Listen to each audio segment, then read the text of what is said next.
कहीं आगे बढ़कर है। दुनिया की जिस बीमारी को समझने में किसी को सफलता नहीं मिल रही, वायरल मैसेज में दावा किया जा रहा है कि इस बीमारी के शुरू होने से लेकर खत्म होने तक की पूरी कहानी हमारे वेद पुराणों में 10,000 साल पहले से दर्ज है। 10,000 साल पहले ही हो गई थी कोरोना की भविष्यवाणी। पूर्व के एक देश से चंद्रग्रहण पर कोरोना के फैलने की भविष्यवाणी।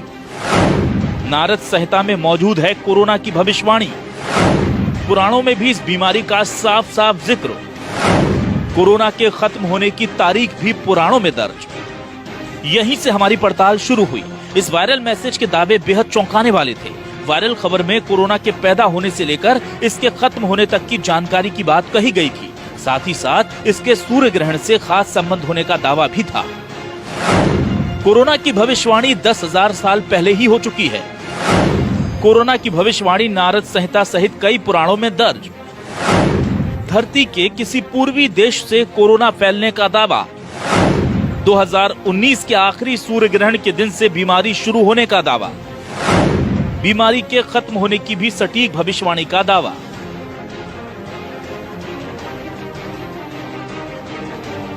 हमने जब वायरल मैसेज को गौर से देखा तो इसमें साफ साफ लिखा है कि नारद संहिता में इस बीमारी की भविष्यवाणी दर्ज है। इसलिए हमने अपनी जांच की दिशा नारद संहिता के जानकार लोगों की तरफ मोड़ दी। हमारी टीम ने उन लोगों की तलाश शुरू की जो वेद पुराणों की भविष्यवाणियों के मामले में जानकारी रखते हो। काफी जद्दोजहद करने के बाद खुशकिस्मती से हमें मिल गए मनमोहन शर्मा। मनमोहन संस्कृत और ज्योतिष के छात्र हैं और कई विषयों पर रिसर्च भी कर चुके हैं। मनमोहन शर्मा ही वही शख्स हैं जिनकी रिसर्च में ये बात निकल कर सामने आई। उनका दावा है कि नारद संहिता में एक श्लोक है जिसमें इस बात का जिक्र किया गया है कि ये वायरस कब और कहां से आएगा।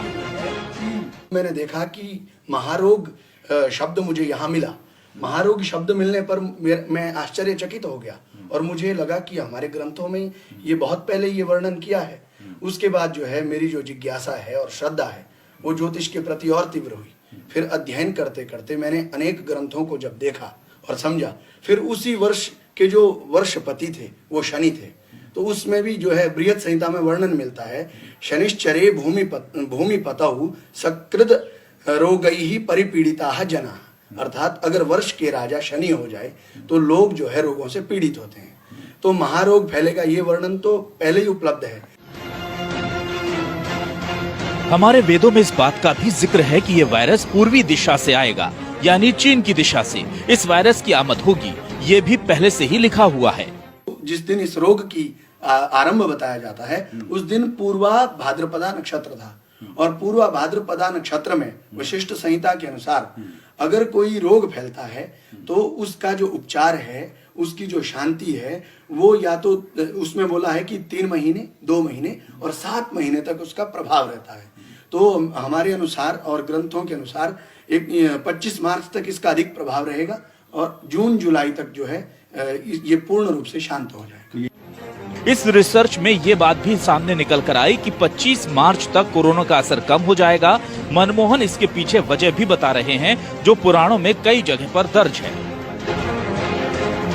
अब हमारे सामने नारद संहिता की भविष्यवाणी के सबूत के तौर पर वो श्लोक मौजूद था जिसमें कोरोना की पूरी भविष्यवाणी थी, लेकिन हम इस खबर की पूरी पड़ताल कर लेना चाहते थे। क्या सच में वेदों में कोरोना की भविष्यवाणी है? क्या नारद संहिता के अलावा भी कहीं इस बीमारी का जिक्र है? क्या 26 मार्च के बाद कोरोना के खत्म होने का कोई दूसरा प्रमाण भी मौजूद है?